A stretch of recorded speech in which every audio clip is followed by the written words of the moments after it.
My name is Alicia. My pronouns are she, her. I'm a current grad student looking at the effects of discrimination onto Black health, and today we'll be discussing medical racism and examining the experiences of BIPOC in healthcare. So before we start, we have to ask ourselves, what is systemic racism?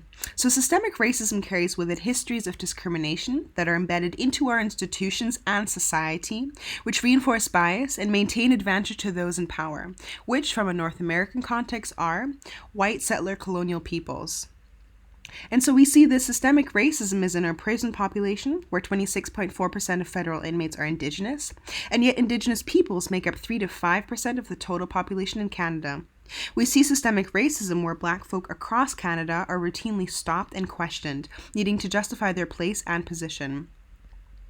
Racism is still a system in which white people are privileged, and Black, Indigenous people, and other people of color are discriminated against and disadvantaged.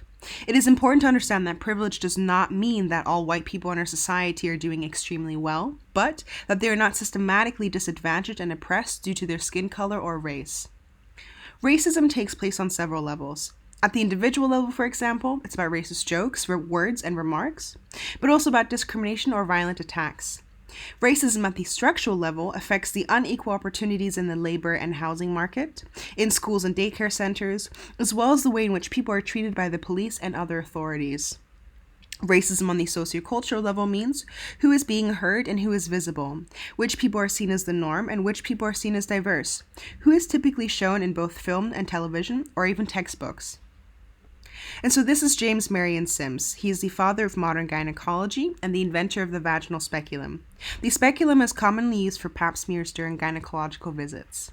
So Sims practiced on enslaved women, and though we must judge the past with their ethics, even in his time, Sims's work was considered controversial, so much so that his colleagues refused to assist him on his research.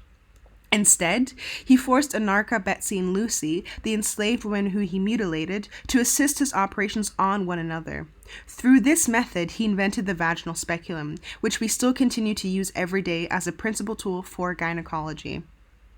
And so this is a nursing textbook from 2017, an excerpt which focuses on the cultural differences in responses to pain.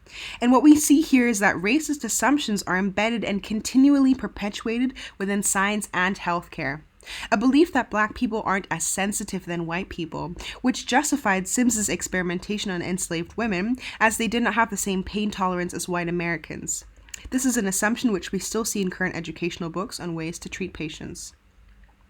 And so this is a study that was done a few years back, which looked at racial bias and pain assessment and false beliefs held by healthcare practitioners about biological differences between Blacks and whites. And so what we see here in this case is that Black Americans are systematically underrated for pain relative to white Americans.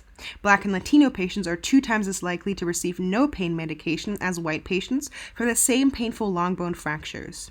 And it's important to note that a lot of these studies come from America, but that does not mean that these things don't occur in Canada. It's because Canada does not have any race-based data, which means it's harder to track these stories in science.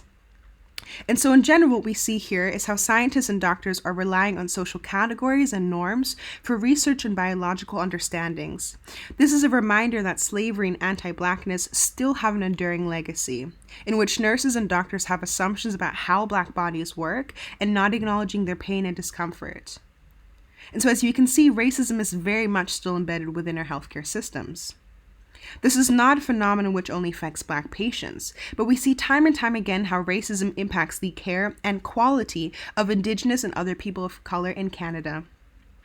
And so it's important for us to be aware that we live on stolen land. We, as settler colonials, exist within a system which sees race as a number one predictor of poverty, in which Indigenous girls and women are vanishing, in which places of worship are being vandalized, police brutality disproportionately affects BIPOC folks, and political leaders refuse to accept that systemic racism is real. And so in closing, I want you all to start taking more notice of how you move through the world. Be aware of your own position. Talk to others about their experiences. And remember, be kind to one another. I leave you here with some resources too about systemic racism and medical racism if you're interested. And thank you for your time.